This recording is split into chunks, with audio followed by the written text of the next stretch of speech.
হাওর অধ্যাসিত মিঠাইনে নিম্নমানের সামগ্রী দিয়ে পল্লী সড়ক নির্মাণের অনিয়মের বিস্তর অভিযোগ উঠেছে। কিশোরগঞ্জ প্রতিনিধি জানান, স্থানীয়রা দফায় দফায় মানসম্মত কাজের দাবি জানালেও মানছে না ঠিকাদারি প্রতিষ্ঠান। উল্টো তড়িঘড়ি করে দায় সারাভাবে প্রকল্পের কাজ শেষ করার পায়তারা করার প্রতিবাদে ফুঁসে উঠেছে এলাকাবাসী। বিষয়টি জানতে পেরে উপজেলা প্রকৌশলী সরজমিনে পরিদর্শনে সত্যতা পাওয়ায় স্থানীয়দের বাধার মুখে সংশ্লিষ্টরা নির্মাণ কাজ সাময়িকভাবে বন্ধ করতে বাধ্য হয়েছে। রবিবার ঘটনার তদন্ত সাপেক্ষে প্রয়োজনীয় ব্যবস্থা গ্রহণের নিমিত্তে জেলা প্রশাসক ও জেলা দুদক বরাবর অভিযোগ দিয়েছেন স্থানীয় বাসিন্দা হাফিজ উদ্দিন ভূঁইয়া। জানা গেছে, ময়মনসিংহ অঞ্চল পল্লী অবকাঠামো উন্নয়ন প্রকল্পের আওতায় মিঠাইন উপজেলার ঢাকি আতপাশা বাজার সড়ক সহ আতপাশা বাজার লিংক রোড 2380 মিটার নির্মাণ কাজটি পায় ঢাকার স্মার্ট কনস্ট্রাকশন লিমিটেড নামে ঠিকাদারি প্রতিষ্ঠান। সড়ক নির্মাণে প্রকল্পিত মূল্য 4,94,45,036 টাকা এবং চুক্তি মূল্য 4,45,532 টাকা নির্ধারণ করা হয়।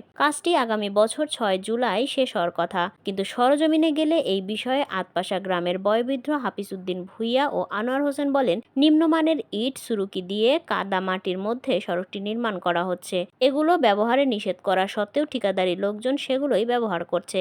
এ সময় নয়ানগর গ্রামের পশু চিকিৎসক আলামিন ও কৃষক দুলাল মিয়া বলেন, সঠিকভাবে কাজটি না করলে বছর না ঘুরতেই পানিতে এই সড়ক ভেঙে যাবে। নিম্নমানের ইট খোয়া এবং মাটি মিশ্রিত খোয়া দিয়ে কাজ করছিল ঠিকাদারি প্রতিষ্ঠান। এ সময় এলাকাবাসী উপজেলা প্রকৌশলীকে জানালে তিনি আশ্বাস দেন নিম্নমানের সামগ্রী অপসারণ করা হবে। এ বিষয়ে কাজ তদারকির ইঞ্জিনিয়ার জাকির হোসেন বলে, সম্প্রতি নিম্নমানের সামগ্রী ও বৃষ্টির পানির মধ্যে রাস্তার কাজ বন্ধ করা হয়েছে। এদিকে সংশ্লিষ্ট একাধিক সূত্র জানায়, নামে মাত্র কাজটি দেখিয়ে কর্মকর্তাদের মোটা অঙ্কের টাকা ম্যানেজ করে সংশ্লিষ্ট ঠিকাদারি প্রকল্পের সিংহভাগ টাকা ইতিমধ্যেই উত্তোলন করে নিয়ে গেছে। মিঠাইন উপজেলার প্রকৌশলী ফয়জুর রাজ্জাক সড়ক নির্মাণ কাজে অনিয়মের সত্যতা স্বীকার করে বলেন, ঠিকাদারি প্রতিষ্ঠানকে নিম্নমানের সামগ্রী অপসারণ সহ বর্তমানে প্রকল্প এলাকায় পানি ওঠায় কাজ বন্ধের জন্য বলা হয়েছে। এই কাজের বিল উত্তোলনের বিষয়ে তিনি বলেন, এই সংক্রান্ত কোনো নথিপত্র মিঠাইন অফিসে না থাকায় কিছুই করতে পারবে না তারা। সবকিছু নির্বাহী প্রকৌশলীর অফিস থেকে জানার কথা বলেন তিনি।